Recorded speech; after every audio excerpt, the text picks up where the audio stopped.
Bonjour à tous, on se retrouve pour une nouvelle position avec ici le trait pour le noir. Alors la partie est pas très avancée, hein, mais j'ai hélas pas retrouvé la partie en entier. Donc c'était certainement une anglaise, hein, une partie anglaise, donc avec C4 au premier coup.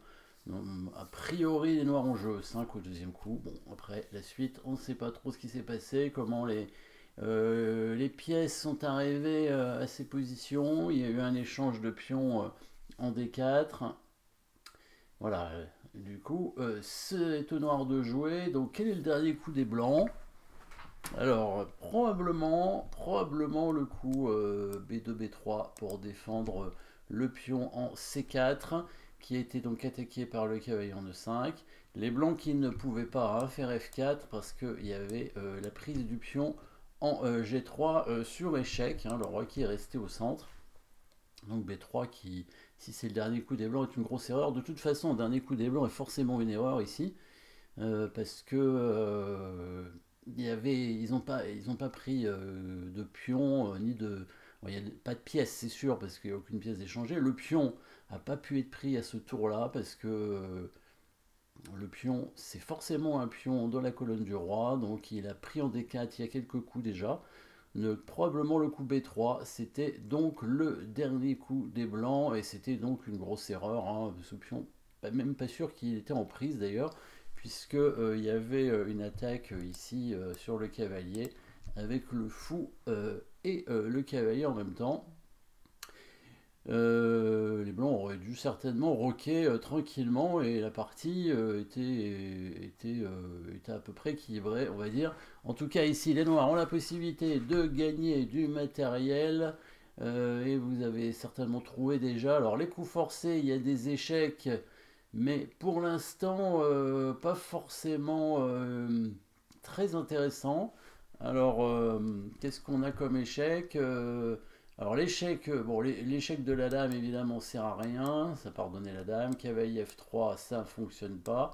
Cavalier D3 serait un petit peu plus intéressant parce que ça perd pas de matériel, mais ça n'en gagne pas non plus parce que cavalier D3, s'il prend avec le pion, du coup, on peut récupérer le cavalier derrière, hein, ici, qui serait attaqué deux fois et ne serait protégé qu'une seule fois. Si prendre la dame, on aurait du coup cet échec ici qui permettrait d'échanger les dames et donc d'enlever le défenseur sur le cavalier. Et encore une fois, on ne fait qu'échanger une pièce. Par contre, si on fait un coup intermédiaire avant, évidemment, ça change tout. Et bien sûr, on va jouer aussi sur le fait que la tour en A1 ici est bloquée sur la diagonale et va se faire prendre. Donc on échange d'abord les cavaliers en D4, voilà. C'est quand même un coup forcé, hein, un échange. On prend une pièce, évidemment. Donc les coups forcés, ce sont évidemment d'abord et en priorité les échecs. Ensuite les menaces de mat, mais ici, bon, il n'y en a pas. L'attaque de la dame, il n'y en a pas non plus. Attaque de la tour, etc. Mais aussi prise de pièces, bien sûr, forcé en général de reprendre. Alors, s'il prend de la dame, il va la perdre, hein. Évidemment, sur dame prend, on fait simplement cavalier F3, échec. Il prend le cavalier et on prend la dame. Et puis, bon, il abandonne.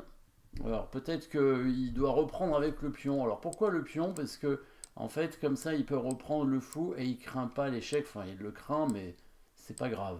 Il est pas mat, en tout cas, hein. Le roi peut venir ici. Enfin, évidemment, la position des blancs est très très compromise, hein, évidemment.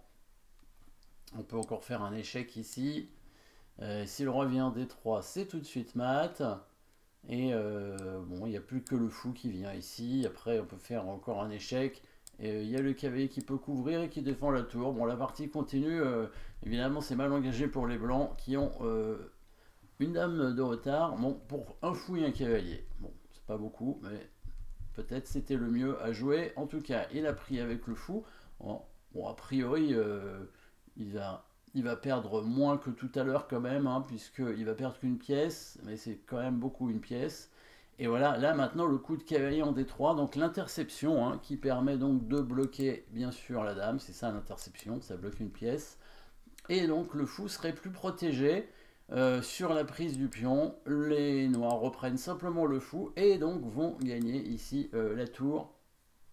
Est-ce qu'ils gagnent la tour? Ils vont gagner plus que une qualité. Alors, si le cavalier bouge en D2, donc ici, oui, on peut prendre la tour, mais en fait, peut-être qu'on va faire un petit échec d'abord.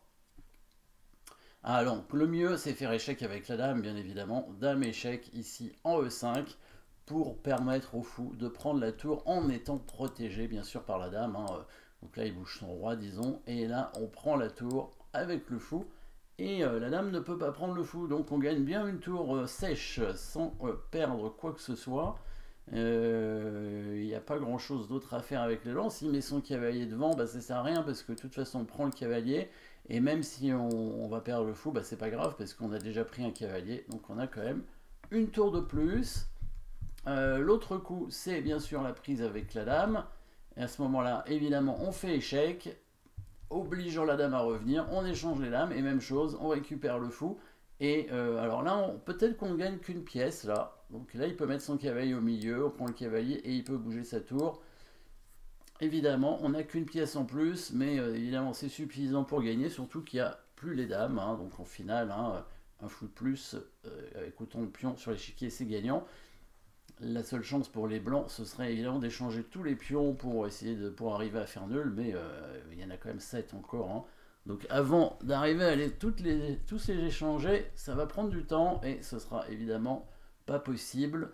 Ici, il bouge son roi, ben on prend le fou, et voilà, tout simplement. Donc dans tous les cas, les noirs gagnent du matériel, au moins une pièce mineure, avec une finale gagnante, bien sûr, ou bien une tour, hein, si les blancs veulent rester en milieu de partie, mais bon, dans tous les cas, c'est mauvais. Voilà, les blancs qui avaient fait donc une erreur avec le pion qui avance en B3, il fallait mieux tout simplement roquer, mettre le roi à l'abri, toujours mettre le roi à l'abri de toute façon, avant toute chose, tant pis pour le pion, c'est même pas sûr d'ailleurs qu'il le perdait de toute façon.